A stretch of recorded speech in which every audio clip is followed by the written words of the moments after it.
O céu estrelado que se estende acima de nós, bilhões e bilhões de estrelas, uma escuridão sem fim, o sopro da eternidade pairando no ar. Sem nem perceber, somos invadidos por pensamentos sobre algo elevado, grandioso, quase sagrado.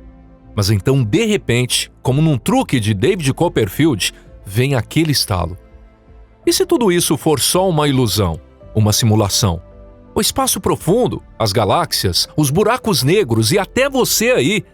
E se tudo não passar de uma projeção, como uma imagem numa tela, enquanto a verdadeira realidade está escondida por trás disso, como uma forma que nem conseguimos imaginar? Olá, pessoal. Isso soa como ficção científica? Pode até parecer sim. Mas essa é justamente a ideia por trás de uma das teorias mais intrigantes da física moderna, a hipótese do universo holográfico. Segundo essa teoria, tudo o que enxergamos e sentimos no universo seria, na verdade, apenas um holograma tridimensional, gerado por informações codificadas em uma superfície bidimensional que forma a fronteira do próprio universo. Meio decepcionante, né? Mas calma, pessoal, aqui é o canal Pipa e eu sou o Deluca. E a gente não tem tempo para ficar se lamentando, não. Vamos entender juntos o que exatamente é esse tal de universo holográfico e descobrir se essa teoria tem realmente alguma base sólida por trás. Quem sabe, no fim das contas, ela não esteja errada. Então, bora começar o nosso vídeo de hoje.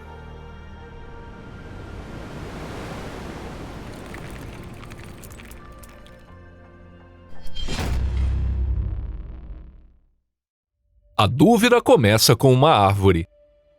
Todos nós percebemos o mundo ao nosso redor através dos sentidos. Ou seja, a nossa experiência da realidade é sempre subjetiva. Por exemplo, quem foi que disse que aquela arvorezinha simpática no jardim da sua casa é verde? No fim das contas, isso não passa de um jogo entre a luz e a nossa percepção.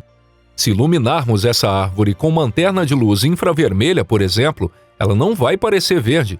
Vai parecer opaca, quase preta, como se estivesse absorvendo o calor. E sob luz ultravioleta, as folhas podem brilhar num tom azulado meio roxo, como se estivessem envoltas por uma aura misteriosa de outro mundo. Então, qual é a cor verdadeira dessa árvore, afinal?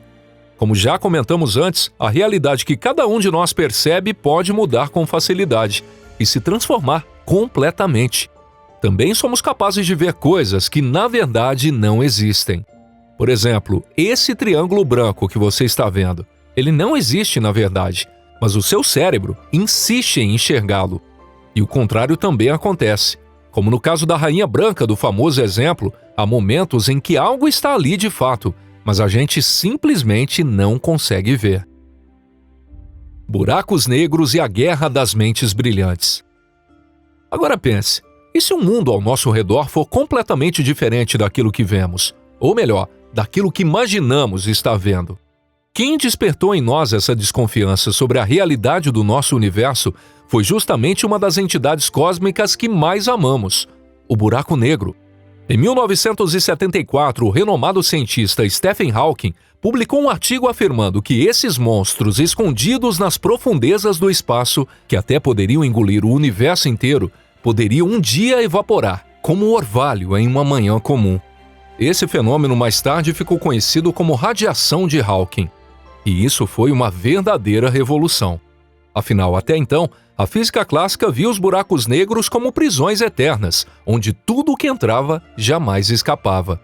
Mas aí surgiu um problema, o da informação. Se um buraco negro pode evaporar e desaparecer, o que acontece com todas as informações que foram sugadas por ele? Porque, segundo as leis da mecânica quântica, é impossível que a informação simplesmente desapareça sem deixar rastro. No entanto, nos primeiros trabalhos, o próprio Hawking afirmava que sim, a informação se perdia. Só que aí surgiu alguém que não concordava com isso e foi veementemente contra.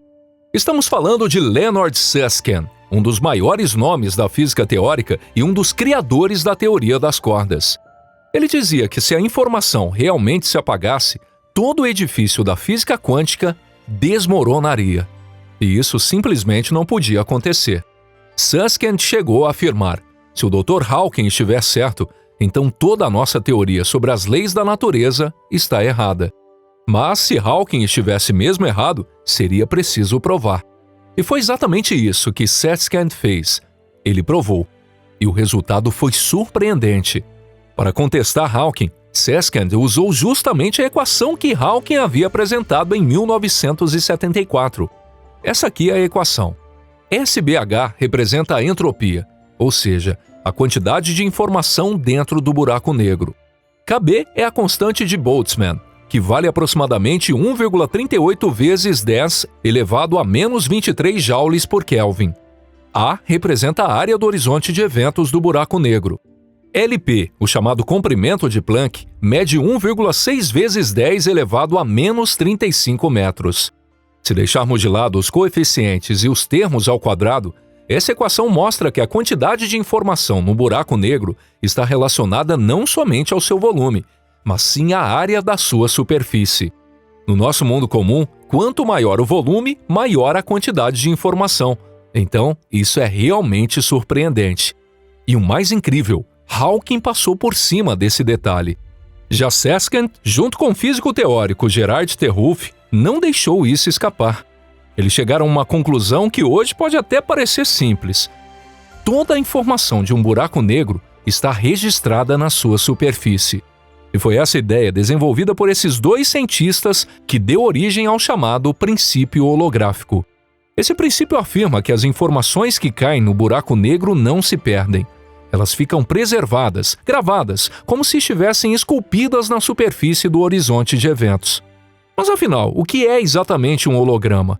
É uma técnica que permite registrar informações tridimensionais em uma superfície bidimensional.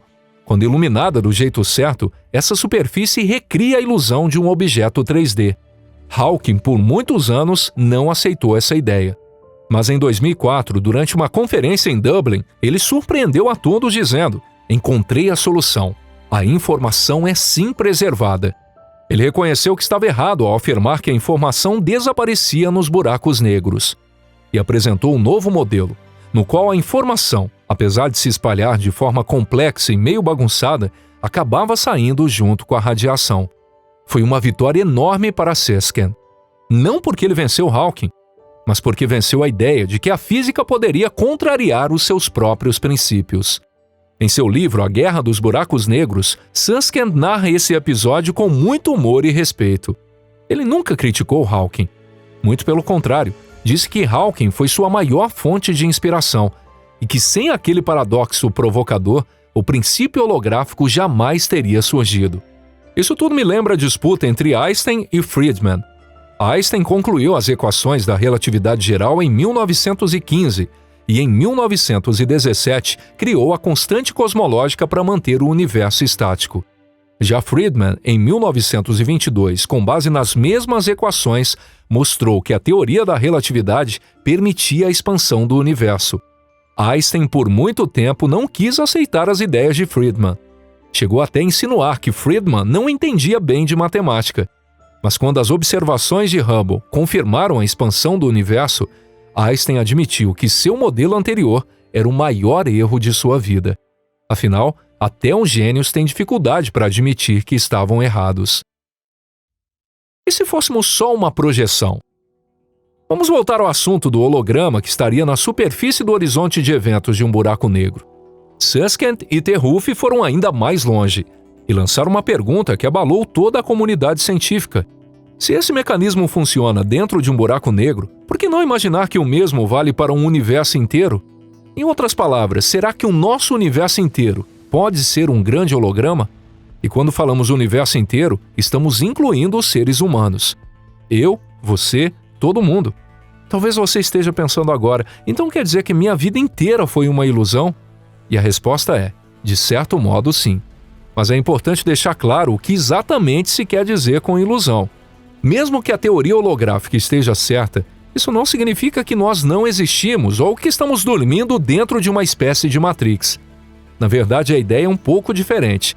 Tudo aquilo que percebemos como tridimensional, físico, sólido, pode ser, na verdade, uma projeção de leis mais fundamentais, codificadas numa superfície bidimensional que forma a fronteira do universo. Ou seja, tudo o que percebemos como objetos ou formas no espaço pode ser resultado de informações profundas armazenadas em algum tipo de limite do ser. Portanto, não seria uma ilusão do conteúdo, mas sim uma ilusão da forma. Para ilustrar, pense num holograma comum, projetado sobre uma placa de plástico. Olha só, parece que tem uma rosa flutuando ali, em 3 dimensões. Mas quando você chega mais perto, percebe que a rosa não é real. Ela não está de fato ocupando o espaço. Mesmo assim, essa rosa existe, como informação registrada na superfície. O mesmo pode valer para nós. Talvez sejamos manifestações de uma estrutura matemática ainda mais profunda. E tudo o que chamamos de corpo, pensamento ou emoção não passe de sombras emergindo dessa informação. Se levarmos essa ideia realmente a sério, podemos chegar a conclusões filosóficas bastante radicais. Como, por exemplo, a noção de que a matéria não é o elemento mais fundamental e que a realidade, na verdade, emerge de informações, estruturas e relações matemáticas. E até mesmo a nossa consciência poderia ser uma projeção holográfica. Vamos além. Se de fato fôssemos projeções holográficas, a morte não seria o fim da existência. Seria apenas um momento em que uma parte do filme parou de ser projetada. A informação em si talvez não se perdesse. Isso nos leva a ideias que lembram conceitos filosóficos e até religiosos, como a reencarnação ou a ideia de uma alma eterna, existente em forma de informação. Quer saber? Eu acho que eu gostaria de viver num mundo assim, viu? Um mundo onde a morte não é um ponto final, mas apenas um marco no meio do caminho. Mas será que é mesmo assim? Mas será que é mesmo assim? Ou será que tudo isso não passa de um jogo de ideias dentro da mente dos cientistas? Para começar, como apontou o físico teórico argentino Juan Maldacena em 1997, a ideia do universo como um holograma até agora só se aplica a espaços com curvatura negativa. Quando representamos esse tipo de espaço num diagrama, ele lembra uma cela, ou, para ser mais exato, uma seção bipolar em múltiplas dimensões. E é nesse tipo de geometria que aparece uma fronteira bem definida, onde seria possível ver o holograma do universo. Mas, segundo os dados atuais, o nosso universo é praticamente plano. Não apresenta essa curvatura negativa. Por isso é difícil aplicar diretamente a hipótese de Maldacena ao nosso universo. Além disso, o nosso universo nem sequer tem uma fronteira espacial comum.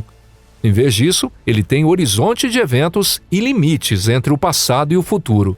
E é justamente isso que torna tão difícil construir uma dualidade holográfica clara no nosso caso. E o mais importante, até agora, essa hipótese está apenas no campo da teoria. Não existe nenhuma evidência experimental direta de que o universo realmente tem uma natureza holográfica. Uma pena, né? Ou será que você não pensa assim? Conta pra gente aqui nos comentários, nós queremos saber a sua opinião. E se você curtiu esse vídeo, não esqueça de deixar o like e compartilhar com seus amigos em suas redes sociais. Muito obrigado por assistir até o final. E a gente se vê no próximo vídeo aqui no canal Pipa. Um forte abraço e até lá. Tchau, tchau.